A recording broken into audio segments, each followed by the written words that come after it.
Hello friends, ఎప్పటి నుండో మనకి గల్లీలో ఒక చిన్న మొక్క అవుతుందన్నమాట అమ్మవారి దగ్గర. సో అది తీసుకుందాం, చాలా రోజు నుంచి అనుకుంటున్నాము, కొత్త ఇల్లు కట్టుకున్నాం కదా అని చెప్పేసి అని. సో ఫైనల్గా ఈ రోజు అయితే కుదిరిందన్నమాట. ఒక మేకపిల్లని తీసుకొచ్చినాము, దాన్ని కూడా పోసేసినాము. అలాగే అమ్మవారికి బోనం చేసి ఉంటే బోనం కూడా చేసేసినాము. అందరం కలిసి దర్శనం చేసుకుని మంచిగా మొక్కేసి అమ్మవారి దగ్గరికి అయితే ఆ మేకను తీసుకుపోయినాము. దానికి మంచిగా కళ్ళు సాకబెట్టి కళ్ళు దాయిపించేసి మేకనైతే అక్కడికి బలిచ్చేసినాం అన్నమాట. సో అది అయిపోగానే ఈ మొక్కను మేము ఎప్పటి నుంచో అనుకుంటున్నామంటే ఇంచుమించు 1 year అవుతుంది. సో ఫైనల్గా దేవుడు అయితే ఇన్ని రోజులకి కరుణించానన్నమాట. సో ఈ రోజు అయితే ఫైనల్గా మొక్క అయితే మేము తీర్చేసుకున్నాము. సో అది అయిపోగానే మా చిన్న పాపని కూడా బర్త్డే ఉందన్నమాట ఈరోజు.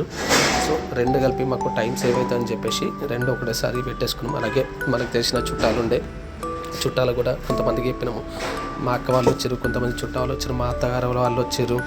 అలాగే అందరం కలిసి ఫ్యామిలీతో కలిసి మంచిగా పండగ అయితే సెలబ్రేట్ చేసుకున్నాం అనమాట. ఫైనల్లీ మా పాప బర్త్డే ఉంటే నైట్ ఒక 2 kgs వరకు కేక్ తీసుకొచ్చినాం అనమాట. అలాగే చిన్న పిల్లలు ఉంటే కాలనీలో వాళ్ళకు కూడా చెప్పినాం, వాళ్ళు కూడా వచ్చారనమాట.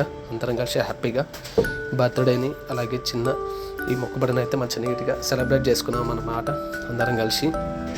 ఓకేనా, ఉంటానండి. Thank you.